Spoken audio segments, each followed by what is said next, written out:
No, I don't want them to gain another yard. You blitz all night. If they cross the line of scrimmage, I'm going to take every last one of you out. You make sure they remember forever the night they played the Titans.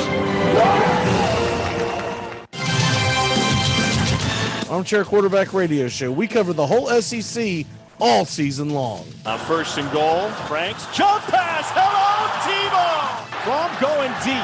High arcing shot. It is hauled in. Terry Godwin. And he stays up. Godwin dances into the end zone. 75 yards. Tagovailoa flushed out of the pocket. He'll run with it. He's got the first down and more. Still on the run. He is gone. Touchdown, Alabama. Second down and 10. Garantano over the middle. Ty Chandler. It's a race to the end zone, and he wins it. 42 yards. Touchdown, Tennessee. What a great. This is Armchair.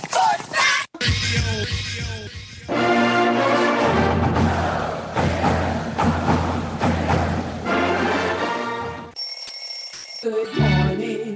Good morning.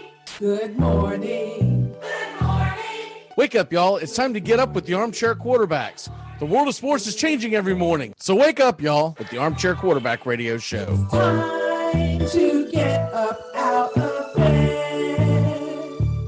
William the Wizard, Big Mac, and Sam the Man. The last segment of the Armchair Quarterbacks Radio Show, we're talking baseball. That's the Armchair Quarterbacks talking baseball.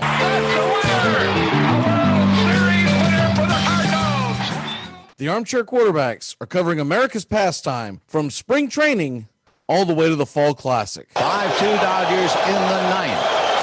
Got him. They've done it. Like the 1969 Mets. It's the impossible dream revisited. And Myers bringing it. And the pitch is hit in the air. Foul off first. Benzinger backing and calling. And the 1990 World Championship belongs to the Cincinnati Reds.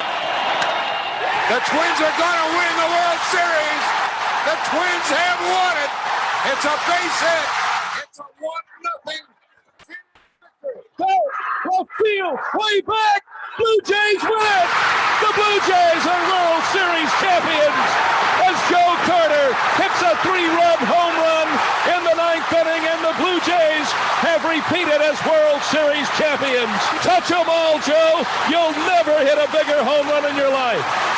Armchair. People might walk up to you occasionally, and they might want to just take a picture with you and say, congratulations, great work. With me, they want to debate. My life is harder. Well, Stephen, here's what I want you to realize. A, you're lying. Nobody comes up to you. Okay? Stephen A. Smith does not have one fan. Not one. There's never been a request for a picture. There's never been a request for a debate. You are you're snap finger famous. That's the guy. That's the, what's the guy that's on the,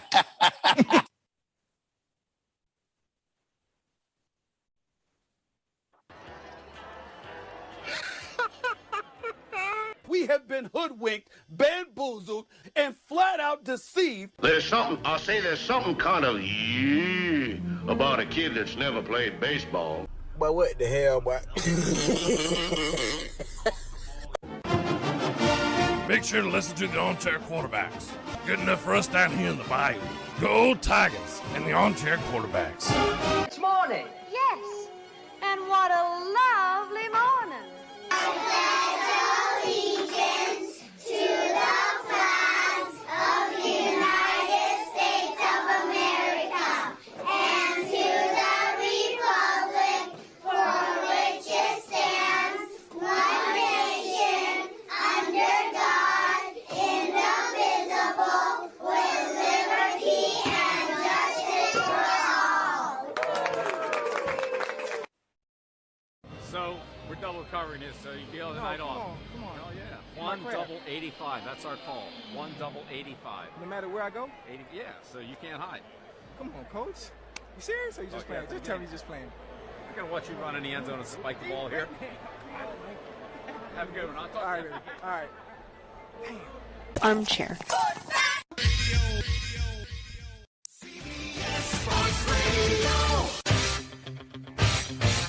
You're listening to the Armchair Quarterbacks on CBS Sports Radio, #1 sports station. Good morning, and this is your Armchair Quarterbacks Sports Flash. Major League Baseball for Thursday, August 5th. Though sometimes a slow day in Major League Baseball, we've got a pretty good lineup ready to roll.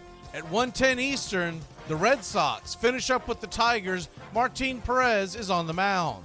At 3:10 Eastern, you get Jake Arrieta and the Cubs finishing up their series in the Mountains versus the Rockies. German Marquez is also on the bump. Yankees host the Mariners with Tyler Anderson coming off the Philadelphia trade. And at 8:15 on ESPN once again, Touki Toussaint and the Atlanta Braves. They'll finish up their 3-game set in St. Louis with Wade LeBlanc on the hill. Other games of interest at 12:10, it gets rolling with Rich Hill and the Mets. They're in Miami as Trevor Rogers and his 2.45 ERA will try to shock the boys from Queens. At 2:05, Patrick Sandoval and the Angels are in Texas face-to-face with Taylor Hearn. 3:40 Eastern, the Giants finish up with the Diamondbacks out in the desert. Alex Wood is on the hill, and they'll try to take advantage of the fact that Merrill Kelly is on the hill. And at 4:05 Eastern, Aaron Nola and the Philadelphia Phillies finish it up with the Nationals.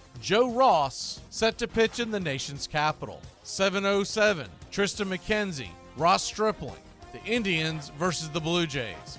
And at 7:10, you got the Pirates and Reds, Will Crow and Sonny Gray. The Kansas City Royals and Chicago White Sox are live on the South Side tonight at 8:10. Daniel Lynch and Dallas Keuchel, who has been getting hammered by the home run pitch his last 4 starts.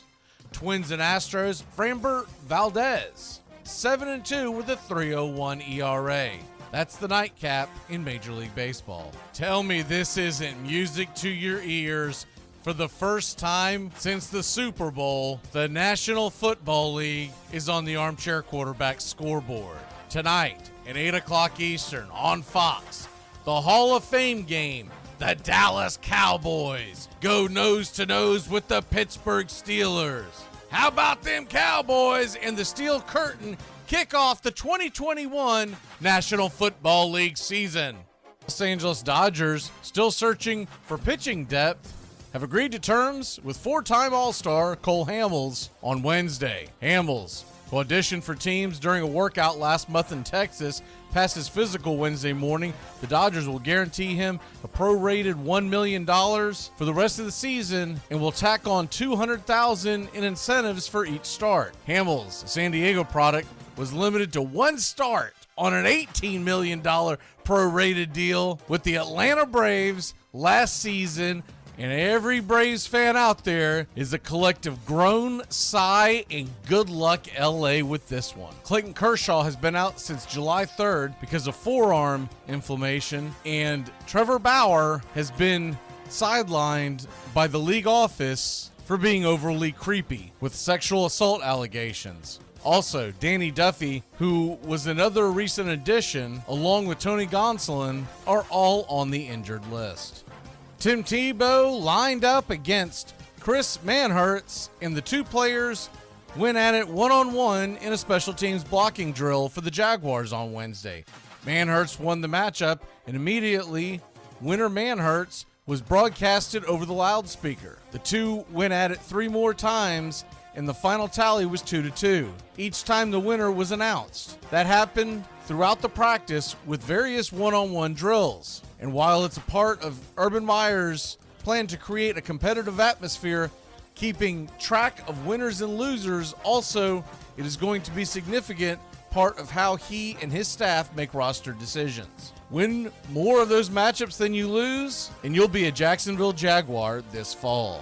Myers first started what he called winners and losers during his second year at Florida in 2006, a season that ended with the Gators routing Ohio State in the BCS national title game. 2 years later, the Gators won it again, and Meyer took the approach with him to Ohio State in 2012, where he won a national title later on with the Buckeyes. No word yet on how Myers plans to determine who drives the getaway car during the drive-bys that took place at the University of Florida. And that's your Armchair Quarterbacks Sports Flash. Stay tuned for the Armchair Quarterbacks radio show and YouTube Live. Please like, subscribe, and share our show today. The Armchair Quarterbacks, your first choice for sports talk, live from the First Coast.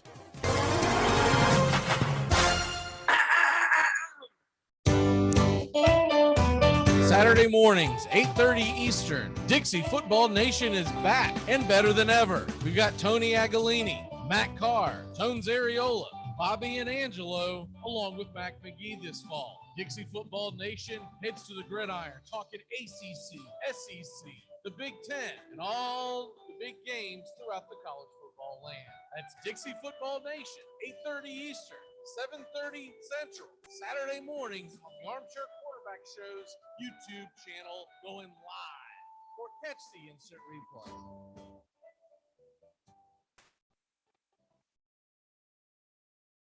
Good morning. It's time to wake up, y'all. Your Quarterback Show. We're here weekdays on CBS Radio, YouTube Live, the Armchair Quarterback Show, your first choice for Southern sports talk. Good morning, Mr. Joey Ariola. Good morning. I don't know much, but I know one thing. I watched Max Scherzer's first start last night, and woo, that got me excited for playoff baseball, seeing a big game between the Astros and the Dodgers. Hi, I'm Mac McGee. I don't know much, but I know one thing. If you watch that, man, you're running on fumes, dude. You need to sleep more. You're listening to the Armchair Quarterbacks. Hey, George, did you buy that sweater knowing the red dot was on it because you could get it at a discount? What? What? You did, didn't you? Elaine, I'm shocked. I'm shocked. Here I go out in the spirit of the season and spend all my savings to buy you the most beautiful Christmas sweater I have ever seen, to show my appreciation to you at Christmas. And this is the thanks I get at Christmas. Well, Jerry told me that you did. You told her? How could you tell her? I just swear by the I didn't tell you, stupid idiot. She tricked you. Elaine, you don't understand. I had 103 temperature when I bought that sweater. I was so dizzy, I was seeing red dots everywhere. I thought everything in the store had a red dot on it. I couldn't distinguish one red dot from the other. Armchair. Community Access Channel. He's the armchair quarterback. He's full of beer and he's full of snacks. The all-American man. Hey, howdy, hi. Top of the morning to you. Welcome to the Armchair Quarterback Radio Show. Mac McGee and Joey Ariola on National Football League Hall of Fame game day. Joey, how the hell are you? Oh, man, is it just going to be beautiful to see the pigskin being tossed around the yard? I'm just glad we're back talking some football, getting close to baseball playoffs. What a time to be alive as summer wraps up here. I'll tell you what, this is fun because it's Cowboys and it's Steelers. The Hall of Fame game is usually fun regardless because you get all the NFL greats down there on the sidelines. They usually interview them because, let's be honest, after about one or two series, you're like, I don't know any of these guys. And we flip back over to what I like about it is with the Braves playing in St. Louis tonight, their game doesn't start till 8:15. So the Hall of Fame game will essentially be a thing of the past for me by the time first pitch hits the Braves game. Because honestly, after they do the pregame stuff, I'm going to be like, all right, I know Dak Prescott's not going to play. That's number one. I know that Ben Roethlisberger most likely won't play because he's like 80. I would be seriously surprised if many starters play tonight. And if they do, they'll only play one series. What are you looking for in this game particularly? You know, honestly, I'm just looking for just to see, honestly, just some football back on the field. There's going to be backups that get a lot of playing time. I'm interested to see rookies, anybody that's, towards the bottom of their roster. For the Steelers and Cowboys, I'm not going to pretend, to know who exactly is going to be fighting for all that right now at the end. I'm going to be studying more, but I know when it comes down to my Colts team in these preseason games, I look for those players at the tail end or the young guys to show some flashes. That's what I look for. The young guys and the guys that are on the fringe.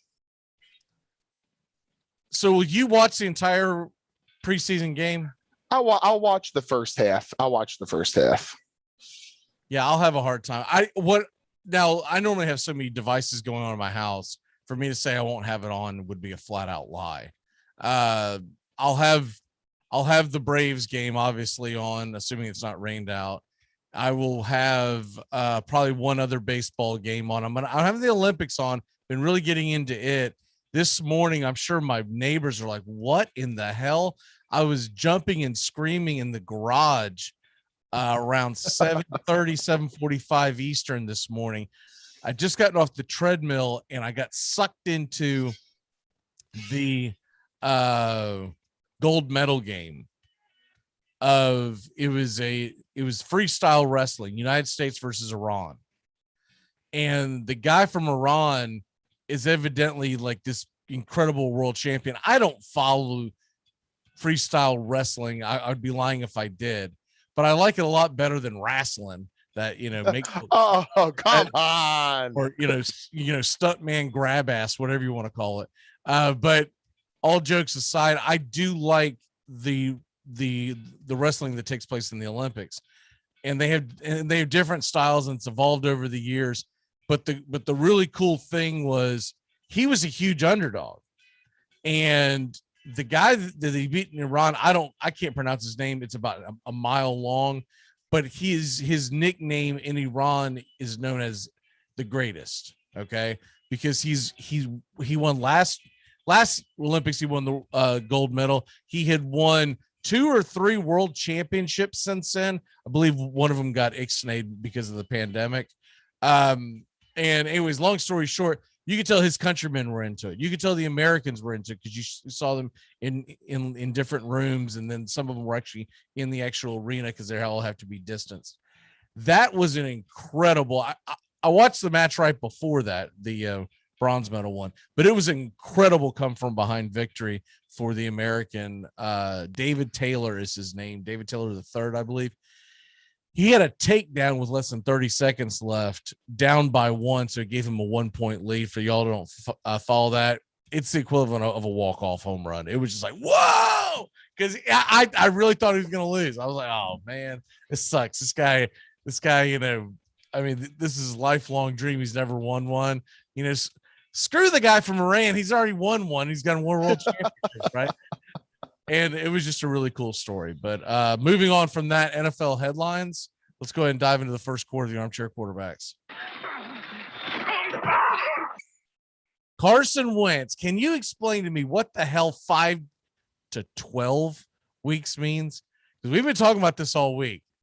5 to 12 weeks. So it is very bizarre. He saw the top 2 foot doctors in the world over the past, I should say United States, over the past week, and then had the surgery. Now Quentin Nelson also 5 to 12 weeks. It's a bizarre timeline, but I think for a guy like Nelson to be back quickly, a guy like Wentz, I think they put it out to 12 because you just truly never know. We know from his past, obviously, where he's had different injuries, not particularly this bone that was apparently from high school that finally moved around and got locked into the wrong spot. So he needed that surgery, which went well, by the way. We'll get another update in 2 weeks, and then I'll start the rehab process. But to me, it's going to be somewhere in that 6 to 8 week range. But really, I've never heard 5 to 12 weeks as much in my life as I have in the past week. I've never heard it ever in my life, ever. There's never been a timeline this long. I mean, I joked about it, earlier in the week, but it's equivalent of the doctor saying you got 6 months or maybe 38 years to live. I'm not sure. Like what the hell are we talking about? 5 to 12 weeks? It's asinine.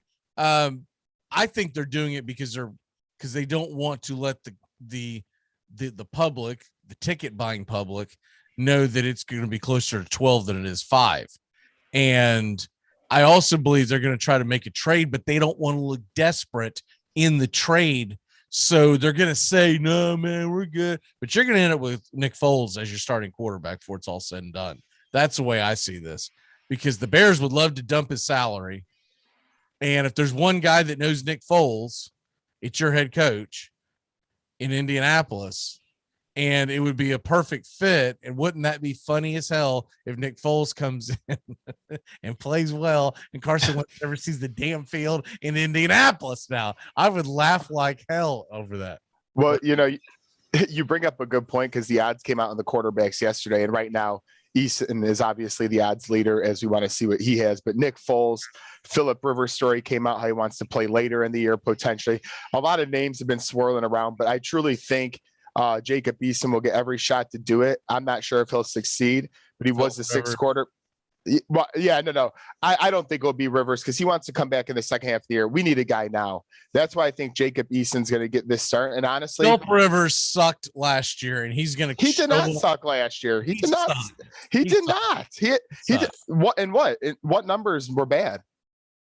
Passing yards weren't bad. Touchdown to interception ratio wasn't bad. Wins.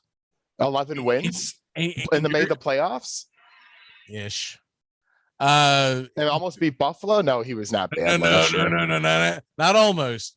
A young Phillip Rivers would have won that game, by the way. But Phillip Rivers, I mean, come on, you're going to show up halfway through the year. You're not going to be in football shape. So then that's going to take you like a month to be in football shape to knock the rust off. And I get it that he'll know the playbook. So that part is an advantage for the Colts. But man, move on from him. He's done. He's out there coaching high school football. No, and I agree on that. Why don't you go ahead and sign Mark Brunell and let's get it over with. I believe he's still coaching high school football somewhere here in Jacksonville. I'm sure he'll come play for you on Sundays. Hey, I'm not practice with you, but I can be there on Sundays. Does that work? Hey, I don't think he'll be the starter, and I don't want him. But he did have 24 touchdowns, 11 picks, over 4,000 yards last year. So to say he had a bad year, I think he's just retired it in his ways. He wasn't even. He had a bad year for a Phillip Rivers quarterback.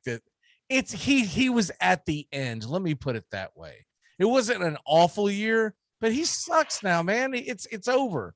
It's over. Well, I don't want him. I think it should be personally, if I'm the coach or the GM of the Colts, I start Jacob Eason, see what he has for the first 4 to 6 games. I mean, honestly, I trade for Nick Foles and then see what the hell Eason's got, because if you go into the season with just Jacob Eason, essentially, right? Yeah. I know they'll sign guys to back him up and whatnot, but I'm talking about in all intents and purposes, it's just Jacob Eason. First of all, what the hell happens if he gets hurt? Okay, but Sam Ellinger. Because he's ready to play. He wasn't ready to play in the Big 12 last year. He's going to be ready to play in the National Football League. Hey, what we got. Then at that point, you're going to be grasping at straws trying to find a quarterback. And so I say go out, bite the bullet, grab Foles. He knows your offense, even if you don't plan on starting him. But you got to have a backup plan, because Carson Wentz has been injury prone his entire career. This is the first of many injuries that the Colts fan is going to deal with. You need to have a backup plan, and it might piss off Wentz.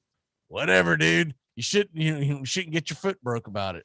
And I would bring Foles in. Now, the only reason why I wouldn't bring Foles in is if for some reason they are just at odds and they're not friends anymore, right?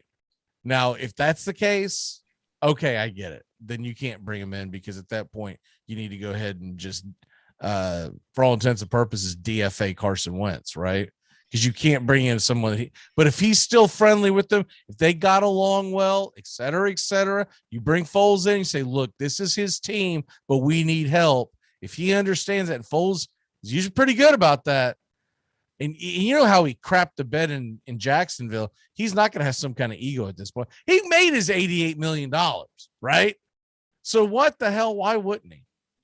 I mean, it makes sense. Nick Foles, out of any, guy that could be traded or free agent, he knows the system, the connection to Frank Reich. Obviously, he struggled the past couple of seasons between Jacksonville and Chicago, but knowing the playbook and, like you said, having that veteran presence to help out Eason, Ellinger, it would be big for him to be in the QB room. I do, as long as you don't have to trade too much, because you never want to trade too much for Nick Foles. Could there be more money wasted on that Chicago Bears quarterback? They got Andy Dalton and Nick Foles in there, and meanwhile back at the ranch, freaking Justin Fields has looked pretty good so far in camp, and he's not making just even a drop compared to the two guys that are going to be backing him up. I mean, by week 4, easily by week 4, it doesn't matter if Foles is on the roster or not right now. Foles won't even be suiting up by week 4, or Dalton won't be. They won't have 3 quarterbacks suiting up every Sunday. Is my point. You know, being from Chicago, once Bears fans found out about Wentz, they were doing all in their power to shop me off either Dalton or Foles just to get rid of one of those guys. So, I mean, look, Foles is 32, so he's not ancient. He knows the offense. He's done very well in that offense. And he's not a 50-year-old bolo tie wearing high school football coach who goes, I'll play around December. I want to bring you in December, because if I don't have a quarterback until December, guess what? Season could be over. I'm tanking anyways. I'm trying to get a number 1 pick. I'm trying to get a quarterback at that point. Yeah. So, anyways. You just had to throw that last one in there. It's true. I'm with you. If Wentz doesn't play for 12 weeks, because we laid it out, I think it was yesterday, maybe it was the day before. If that actually takes them past the second meeting with the Titans. So let's say it's 12 weeks. He would not play until November.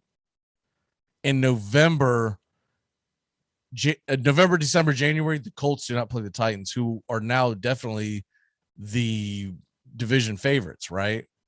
That's a problem if he's going to be out that long. So you either got to go Foles, or you have to say this is a complete rebuild and to hell with it. I mean, that if you're wanting to win this year and you think that he can come back at some point this year and help the team, et cetera, then you make the Foles trade. But if you don't, if you're like, dude, I don't even know if that dude's going to be worth a damn in 12 weeks, then you say, Eason, give me what you got, and you're on stage, baby boy.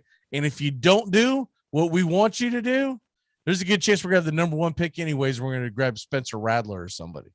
Well, yeah, because if he's out close to 12 weeks too, don't forget we get to keep our first-round pick, and then the Eagles have to take on a second. So they're probably not happy about this injury either if we get to keep our first-round pick now. What is the cutoff for that, for the first-round pick? He has to play 70% of regular season snaps, Carson Wentz, which doesn't seem too likely if he misses closer to 12. It doesn't seem likely when they made the trade. Yeah, fair. Because I remember when I saw that, I was like, yeah, Carson Wentz is 75% of the freaking snaps. Yeah, okay. What is this, 2016? Like, no way, dude. It's not going to happen. That dude is brittle. Other things going on in the world of, so you got the Hall of Fame enshrinement going on Saturday, 6:30 Eastern for people who are wanting to watch it. They're doing it that early because everyone who's involved in it is like, over the age of 70. So you can't be having these late nights. I'm surprised they didn't do like an early bird special blue plate, 4 p.m. for these Hall of Fame enshrinements, which I'd be fine with. I'd be fine. I kind of hate that they wait so long, but it is what it is. It's a pretty good class. So, some years I don't watch it. This year I do plan on watching it because, and I know he'll be the last to go on, so I'm recording it so I can fast forward through the junk. But Peyton Manning's going to be worth the price of admission. Yeah. I know we're talking quarterbacks, and over the past few years it hasn't been pretty in Indy, but man, I am so excited to see the Sheriff, as we called him for so many years. If you're going to call on guys to come back to the Colts, you might as well give Peyton Manning and Andrew Luck a ring. I know where you're going with this, but where's Andrew Luck in this whole thing? Has he stuck his neck beard out and looked around? Hey, Coach. Groundhog Day for Luck hasn't happened quite yet. Unfortunately, I'm calling it week 1 opening quarterbacks Andrew Luck. Oh my man! But even just getting back to, I hope one day James calls in or whatnot, because I would love to have this debate with you and him. He and I debate this all the time. Now, James is a big Homer Jaguar fan. He literally sees sees all his teams through their colored team glasses and he doesn't see the big spectrum in sports. But he's a big Jaguar fan, and we have had this argument. It's a joking argument for the last year or two about how he said Andrew Luck just wasn't that good. I was like, what are you talking about? Andrew Luck was an all-pro. Andrew Luck, he goes, he's overrated. He's just not that good. As if Andrew Luck would have played a little longer, he would have went to the Hall of Fame. I don't think he will now because the sample size is just too small. Like they'll give a Calvin Johnson a pass, but it's too small of a sample size for Luck. But when Luck could stay upright and was healthy, it was phenomenal. And he had an average defense and average offensive line in his first 3 seasons. He made the playoffs, including an AFC championship. So I would love for y'all to have that debate, because he'll be, no. And this is the same guy that if it's not a Southeastern Conference football game, he's just not going to watch it. He's out. Right.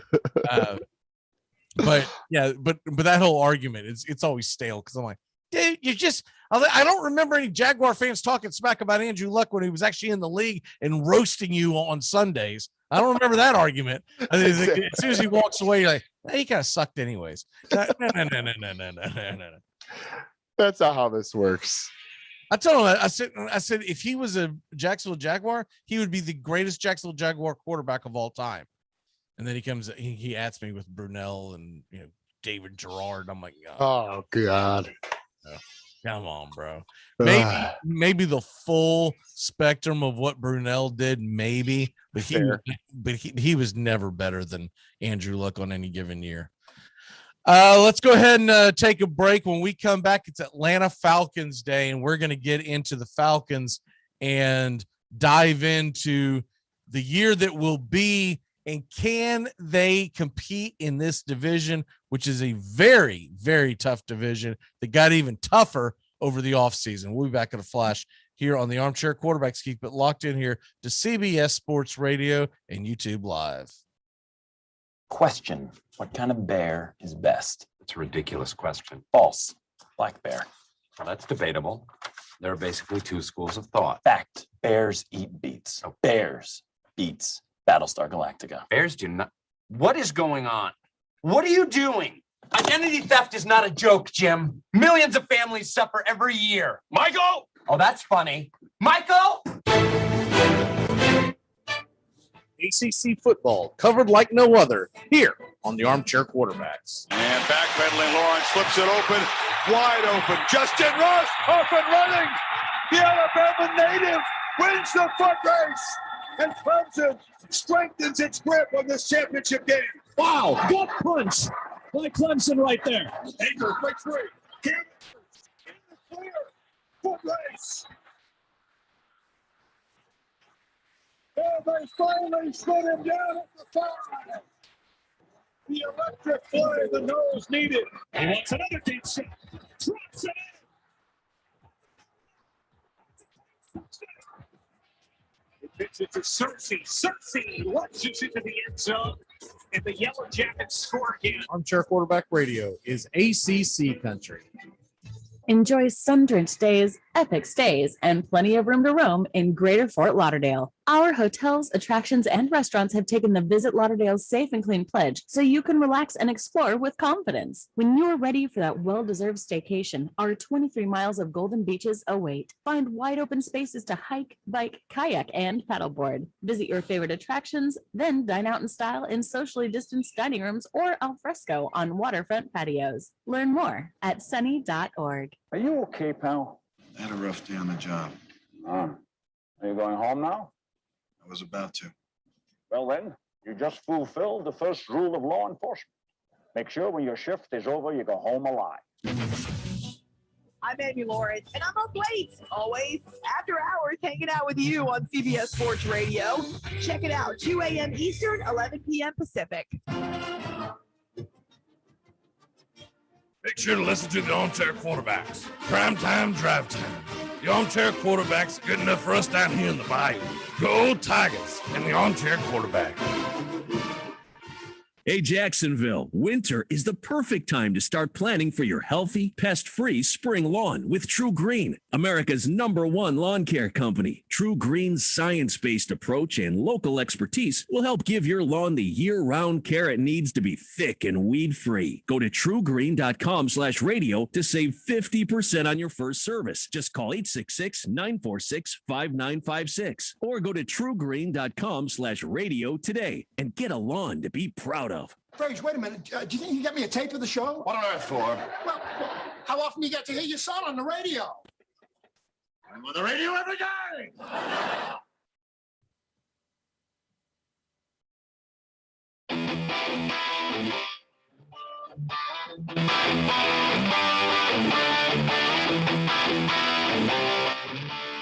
Good morning.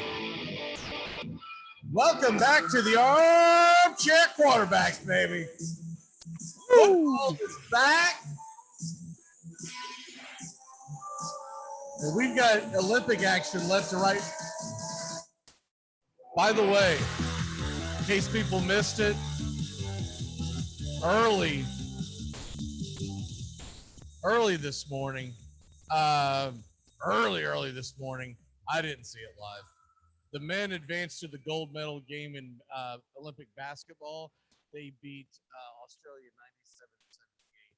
Right now, live, the United States men's baseball team has things in hand. They are pounding Korea 7-2 in the 8th inning. So it looks like they will advance to the medal rounds. So, which is really impressive. And people who haven't been watching the baseball, you got to understand something. We have our kids out there playing, essentially. I mean, these are babies out there playing, other than Todd Frazier. Randomly, Todd Frazier, who's like 48 years old, is out there playing third base. Everyone else on the team is like 19. We're going up against Korea and Japan's professional teams, because we'll obviously never send Max Scherzer to the Olympics, because it's right in the middle of the damn thing. You know, if they ever moved baseball to a winter Olympic sport, that I could see some players going, you know what, I never got a chance to do this, I'm going to do it. But you're not going to halt Major League Baseball season and put the millions on the line that you would have to put on to go, yeah, sure, Garrett Cole and your $300 million contract. Why don't you go over there and see if you can, wear out your arm ligament trying to strike out North Korea. You know, it's not going to happen. So, No chance. By the way, the Braves just took a 4-3 lead over the Cardinals as I'm rewatching the game. Good win last night. It was a huge win. I really thought that we were in trouble when we blew the lead 4-3 and made it 4-4. And of course, this dumbass Chip Carey, I keep trying to defend him, but what a dumbass. He makes some of the dumbest statements. And he's really, when it comes down to that, I see it from the broadcasting side of it, he's just a suck up to the Atlanta Braves organization. So he never says anything that would be construed controversial. So it's always, everything's great. Everyone's phenomenal. I can't believe that that they would release someone batting 152 in the middle of July. It's that kind of junk, right? He makes the idiotic statement going into the seventh inning. It was right after the Braves took the lead 4-3. He makes the idiotic statement, and of course, Jeff Francoeur is just a meathead. He just a bobblehead. He just bobbles along. Yeah, you're right, Chip. Yeah, really. I really wish they would put more Brian Jordan and less Jeff Francoeur in the booth, or if you're going to have Francoeur, you got to have someone like Jordan to even it out, because I'm sorry, but Francoeur has no earthly idea what he's watching, and he just bobbleheads along. The only time it's ever any good is if Tom Glavine's in the booth with them. So he makes an idiotic statement. Well, now the Atlanta Braves have like 5 guys that can close games. It's really great.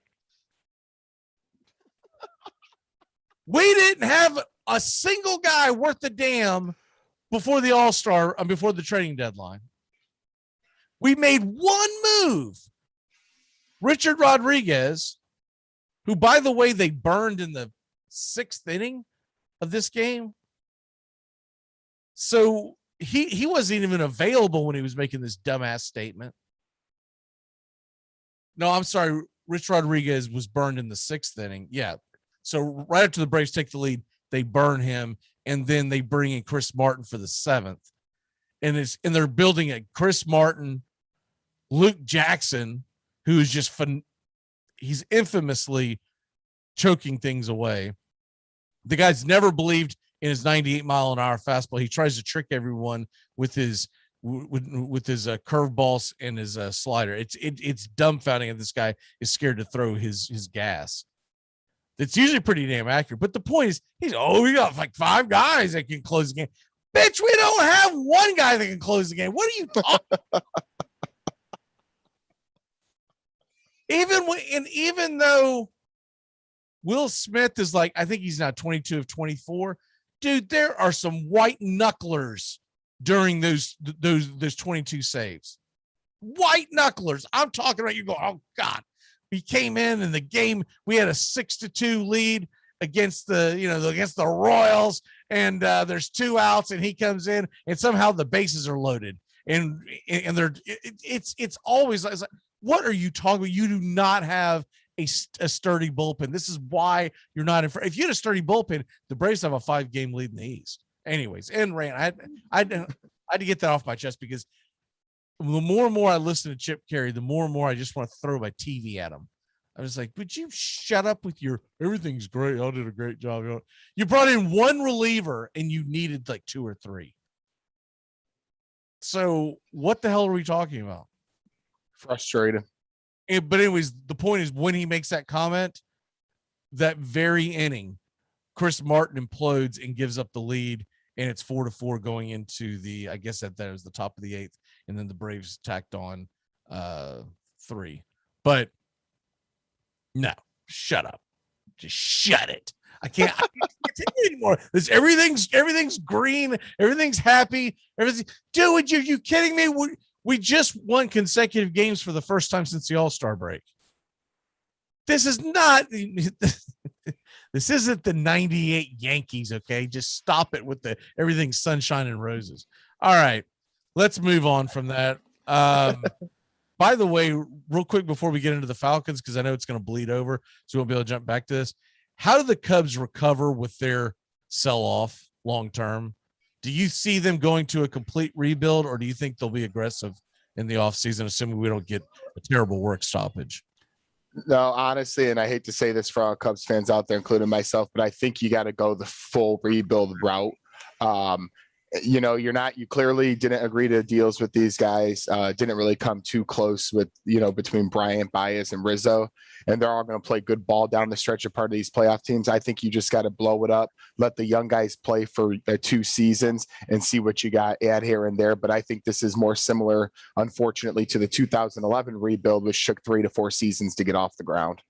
By the way, did you see the slide by your boy Javi Baez last night at home plate? He had himself a game last night. Oh, yeah, he slid between. I did see that on a highlight. Yes, I did. He did the swim move at home plate, and the idiot catcher stood there just holding the – I mean, come on, Marlins catcher. I don't even know who it was, but get your head out of your ass. He's had a couple of homers for him, too. Well, he hit a home run last night on a slider. Okay. I don't even know how he got that thing out of the building, because it was a slider going away from him. He just kind of poked it out there. And I mean, that right there was some like Bo Jackson strength. But the swim move at home plate, this catcher gets the ball, he just holds it there like he's blocking home plate. Yeah. And he's sliding towards him, and he lets him swim over him, right? Mm-hmm. Dude, dive into his chest. What are you doing? Make a man's play. It's like, come on now. I'll tell you what, that Buster Posey rule that they put in years ago has turned all of the catchers in Major League Baseball into simps. I mean, they just sit there and let the game happen to them. Before they would block that plate, they'd put their knee in your neck. Now they just, I think he's out. It's everything's mamsy pamsy. It's like, dude, you're standing right there on home plate. He's trying to come at you. Go to him. because it wasn't like a really weird like reach play where you just couldn't get him. He was literally just sitting there and had the glove, and he swims around him and he just held it there. I mean, if he just does this, he's gonna make some kind of contact with his left shoulder going in. Anyways, no one wants to hear all that junk. I don't know why I'm even talking about it. But anyways, let's do a breakdown of Miami Marlins baseball in the middle of August. This morning, man, I'm listening to the New York morning show, and they're literally doing a breakdown of the New York Knicks basketball team and what they could look like in the conference playoffs in middle of August. Jeez. This is a city that has the Giants and Jets obviously coming back. And, oh, by the way, the Mets and Yankees are in a damn playoff race. And these two knobs sit there and just like, okay, well, I just changed the channel. They literally started this because, okay, we'll start off in the East and we'll see what the Knicks can do. Like, you're just making filler with this? Is Daniel in your city that very well could be in the playoffs this year? And Daniel Jones might still be at the bottom of a football scrum somewhere. Would you two putzes just admit you don't know baseball and hand the baton to someone who's probably sitting in their film room or whatever? They could probably just rattle off every stat about the Mets bullpen over the last 6 weeks. Just throw that guy in there. Don't talk about the Knicks. Oh, they made Kemba Walker move. And so that means we're going to break down the Eastern Conference. Something that's a playoffs. It's not even going to happen for about 10 months. Give it a rest. That's how you know that they do not live in football country. I don't care what they say. New York City can't be football country when you're talking about this junk in August. No chance. If they had a couple of SEC teams up there in New York, they'd be going, all right, let's talk about SEC media days. Let's go ahead and rewind that. Here come the Rutgers. Yeah, exactly. No one's doing a deep dive on the Rutgers Knights. It's not happening. But I mean, my God, dude. Basketball breakdowns 10 months before the playoffs. Okay. The Atlanta Falcons, I think they're going to be a pretty bad team this year.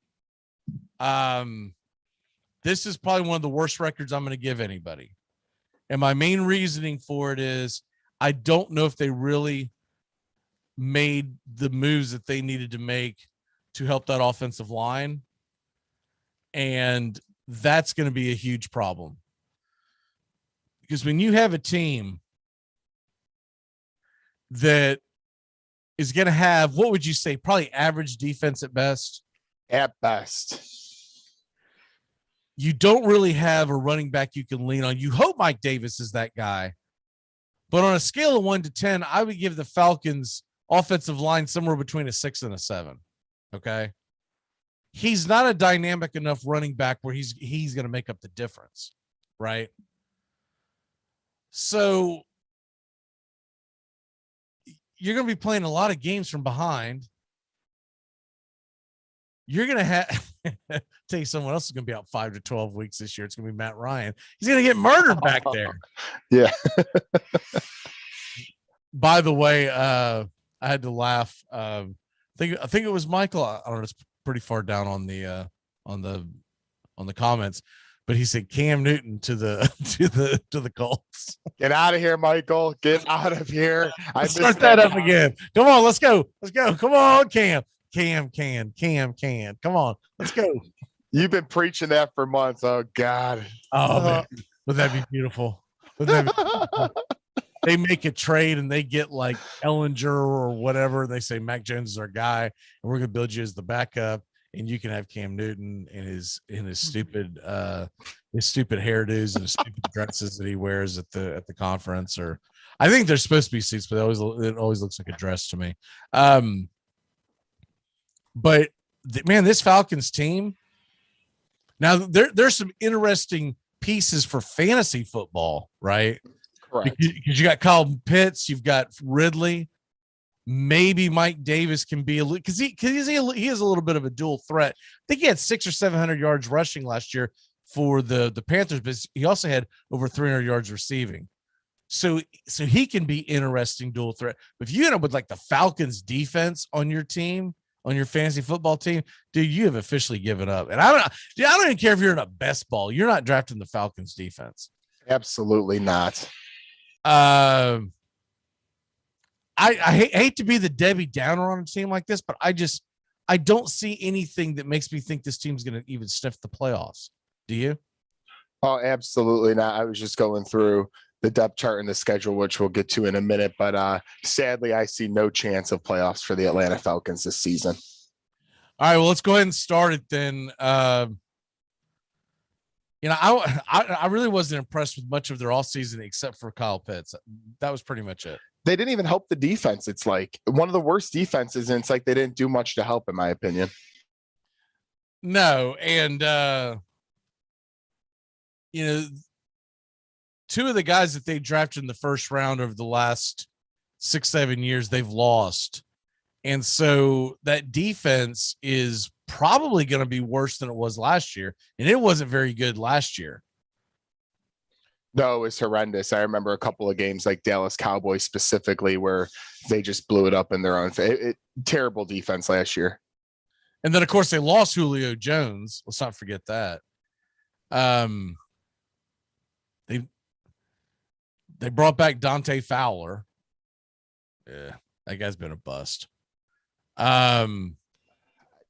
People could talk about their offense. I just don't even see it there. Yeah, they got a good tight end room, but I'm not too impressed by the wideouts either. Cordero Patterson. Like, come on now. Dude. A returner. Bro, that's what you brought in. So we're going to lose Julio Jones. We're going to bring in Cordero Patterson. Come on, man. I mean, it's struggling. Anyways, let's go ahead and start they start their whole thing off at home against Seattle on the first game of the season. And they'll go Seattle at Dallas and home against Chicago and at Green Bay. Where do you have them after those first 4 games?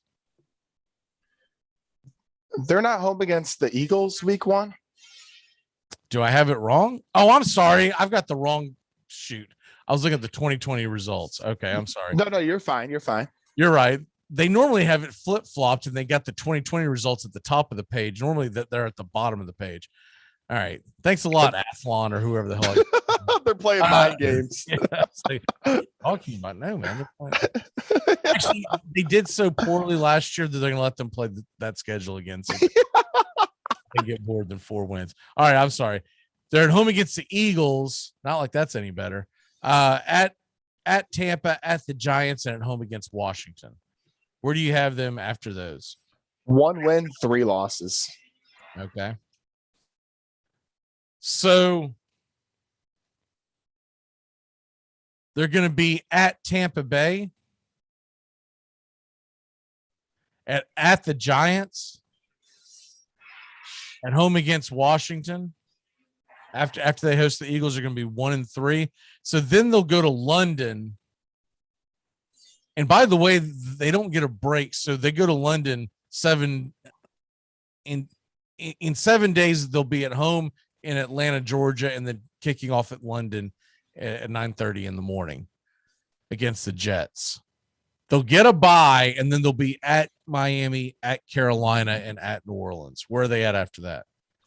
The only, decent stretch of the season, I put them at 3-5, so put them 2-2 there, but that's about where the luck ends for me. But I have them at 3-5 after 8 games. Okay. So after that, we're looking at, was it at New Orleans, at Dallas, at home against New England? One behind at Dallas, home against New England, at Jacksonville, and home against Tampa. Okay. And after that stretch, I have them at 4-8, 4 wins, 8 losses. So you got them 4-8 altogether right there. Okay. So that's right. All right. And they only have one win in that stretch. So far, they're 4-8. What are the 4 wins that they have? The 4 wins that I actually have them winning the the opener against the Eagles. Then they lose 3 straight. And then I have them beating the Jets in London and the Panthers in Atlanta. And then in the last 4 where I had them winning 1 game, I have them beating Jacksonville, and then the rest are losses. Okay. So that leaves us with what, 5 games left, right? So they're Correct. at Carolina, at San Francisco, at home against Detroit, and then they're at Buffalo and at home against New Orleans. Where are they at now after all that? After all that, and I'm being a little bit nice, I could have went 1 less win. I'm going 6 wins, 11 losses. I wanted to go 5-12, but I put them at 6-11. I could be wildly wrong about this, but I think they go 3-14. I think this team is going to be just so piss poor. I think they're going to put up some points, but I don't think they're going to be able to stop anyone from putting up points. I also, and look, their head coach, he's new as well. He's trying to implement his style of offense, which, by the way, it was very predicated on play action pass in Tennessee. He had a lot different tools. Like, he had Derrick Henry and a pretty good offensive line in Tennessee. He's going to have an average at best offensive line in Atlanta and Mike Davis. So that's not going to open up the passing game. Matt Ryan's going to have to turn back the clock, essentially. Matt Ryan's going to have to be the Matt Ryan of like 2018 for this team to sniff the playoffs, and I don't believe they're going to do that. No, they'll probably win more than 3 because that's pretty rough to play 17 games. Saying an NFL team is only going to win 3, but that's my best guess. If you said where do you think you're going to be? Somewhere between 3-14 and 4-13. I think this team's going to be terrible. I don't think they'll win either one of the games against Tampa. I don't believe they'll beat New Orleans, even with New Orleans missing Michael Thomas. I still think New Orleans will find a way. And I don't know if they're going to win. I don't know if they're going to win a division game because I expect Carolina to be a little better this year. So I think this team is terrible. It makes me wonder sometimes why they even kept Matt Ryan. I would love him in Indianapolis right now being the quarterback because, I mean, there's nothing really there for him anymore. He's an aging quarterback who you'd put on a veteran team. And right now, I don't see why they would have even kept him at this point, really, unless it's just to get people in the seats, maybe. That first 4-game stretch, the game that I give them the best chance of winning is the first one, which is against Philly. That's where I have my W. Because it's in Atlanta and because it's the first game of the season. But at Tampa, loss. At Giants, I think that's a loss. They're going to get killed by Washington because Washington does everything really good. And I don't know if they're going to beat the Jets in London. Yeah, that was a crapshoot. Flip a coin. That'll be 5 games into Zach Wilson. Did you see that pass that he threw? I know it was practice. I know he didn't have any pressure on him. But did you see that pass that he threw to Elijah Moore, Zach Wilson, during the pickup practice 3 days ago, maybe? Did you see that pass? I did not see the throw. It's a pretty throw, man. That guy can flat out throw. And then, of course, Moore's just got wheels. So he was just, I don't know who was trying to cover him, but it looked like, you and I were out there playing a zone defense because Moore just guts the safeties or whatever. And it's just like he was open by 10 yards. I was like, oh man. This is the reason why I really wanted him to go to Tennessee. I was really a big Elijah Moore fan. I think he's going to do great things. Oh, yeah, no, I could see definitely, that's a good young nucleus and combination right there. I also heard this morning, and I'm not really sure why, Joe Burrow, it seems like he struggled a little bit early on, and they're a little bit concerned about him in Cincinnati. But this early in camp, I was curious to why they were saying that. But, man, if he struggles a little bit this year, that team is going to be really bad if he can't recover well from that injury or whatever's happening. All I heard this morning is how he hasn't looked so good throwing the football and his feet have not been there. Burrow? That's what I heard this morning on NFL I'm not Network. worried about him, man. He was so good. I agree with you. I don't know what they're complaining about. He's coming back from an injury. You're probably watching a show that argues just to argue. But I can't be scared about what Joe Burrow is going to do, because sure, he's got some rust to knock off, but they've done a pretty good job of bolstering that offensive line, which is, if nothing else, it's going to give him a lot of confidence. And once he gets confidence back, I think that's where everything. Look, I don't know if Joe Burrow's ever had a major injury like that before. And so if he has not, this whole new thing is probably new to him, and he's young. I expect Burrow to kind of start off a little clunky, but by the time they hit around mid-season form, they play a Thursday night game, I want to say about a month into the season, against the Jacksonville Jaguars. That will be fun. I think by the time they hit that game, Joe Burrow will look like the Joe Burrow that we thought that they were drafting. And that could be a lot of fun by then, because then you're going to have Trevor Lawrence have a couple of games under his belt. So you can have a real showdown on typically you say Thursday night football, Bengals, Jaguars, you're like, oh man. But honestly, that could be a really fun game, because you're talking about Trevor Lawrence versus Burrow. So arguably the two best quarterbacks in college football over the last several years, and they're going to have a showdown. I've got a pretty funny video for. I guess I'll pop it tomorrow with Tua. Tua's involved in the video. I'll just leave it at that. Let's go ahead and turn back time, and I'll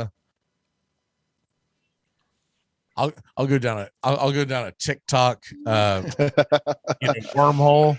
Well, I was like, "What are you doing? What are you watching TikTok?" Because research for the show. You get on TikTok, you start laughing, and or someone's going some political rant. And you're like, what the hell? Next thing you look up, it's been 45 minutes since I've looked up from my phone. That thing is addictive. You get lost. All right, it's time to. By the way, happy National Underwear Day to everyone. What? What? So I guess today we wear underwear. Okay, I did not get the memo that you did not wear underwear. Where's the clip?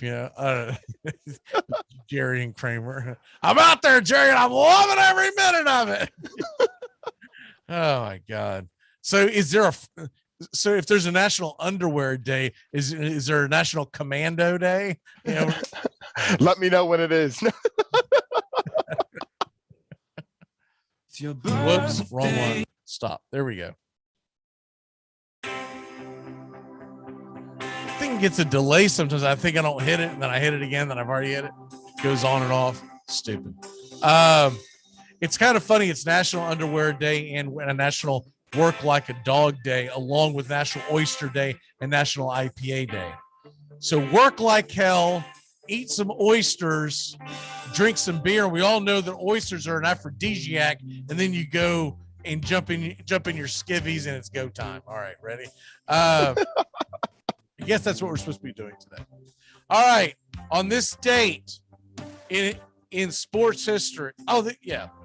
Turn back time. Sorry.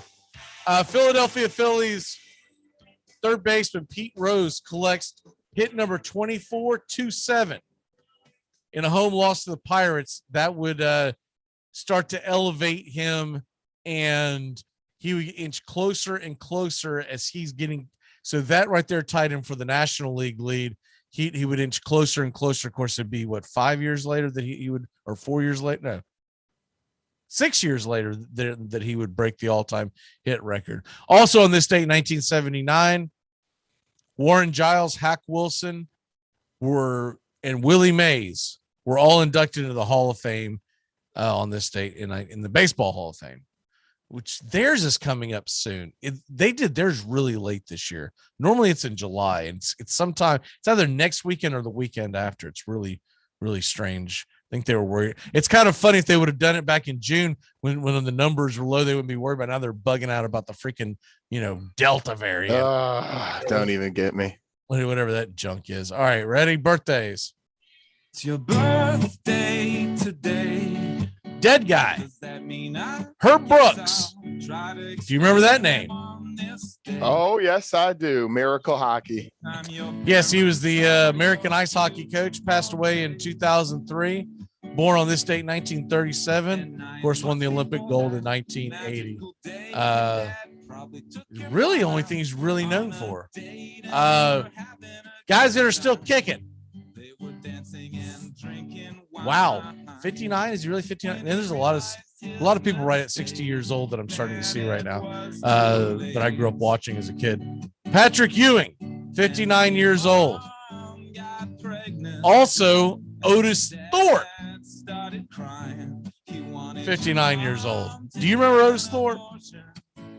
That name I do not. But you remember Patrick, or you've heard of Patrick Ewing, right? Correct. Oh, I love Patrick Ewing. Well, what about John Olerud? Yeah. Oh, yeah. John Olerud, Seattle Mariner. Yeah. I think he was most known being for the Blue Jays, but he was born in Seattle, and he is 51 years old today. Is he the player that wore the hard helmet always? Yep. It had something to do with some severe injury that he had when he was a kid, and his mom made him wear it, and then he just wore it for the rest of his life. Honestly, it's not a terrible idea. I just don't know how. Yeah, if you're playing first base, I get it. I don't know if you want to be wearing a helmet out there trying to play center field. That thing's gonna be bopping and flopping off your head. There's gonna be no point in it, right? What is your? Oh, by the way, also happy 31st to Patrick Reed, the 2018 Masters champion, and Carl Crawford. My God, 40 years old. He's probably still getting paid by the Boston Red Sox. What is your walk-off for the day? Well, speaking of walk-offs, my birthday is actually tomorrow, so I'm going to enjoy my happy birthday. Thank you. 29. Nothing that cool about it. How many times have you turned 29? Hopefully 5 now. Avoiding 30, but I'm going to go to Cub Sox tomorrow at 1:20 with a few of the guys. Nice. So even though there's nobody left on the roster, I'm going to enjoy myself and enjoy a good rivalry game at 1:20. Nice. My walk-off for the day is a National Football Hall of Fame game tonight. So get ready for that. And then, of course, you got some pretty good baseball action. And I'm telling you, if you get a chance right now until around noon, everything's live over there in Tokyo. And then you can always watch the replays. Right now, by the way, France is playing Argentina in volleyball, and for some reason it's being televised on USA Network. Don't know why.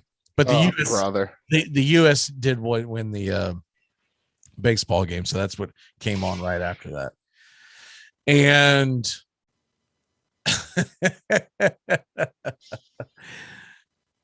right now the Atlanta Braves are up 4-3, and Chip Carey's about to say that dumbass comment. It's right around this time period, man. I was like, what the hell is he talking about? I was kind of lay down and kind of wind down for the day. My wife's in the other room. She hears me just raising $300 worth of hell at the TV. She's like, what are you complaining about? I was like, this idiot just said, and even my wife knows at this point. She doesn't even watch sports. She's like, they don't have a good bullpen. I know. This is driving me nuts. But yeah, football tonight. I haven't even looked at the line. I'm probably gonna put some skin in the game just to make it interesting.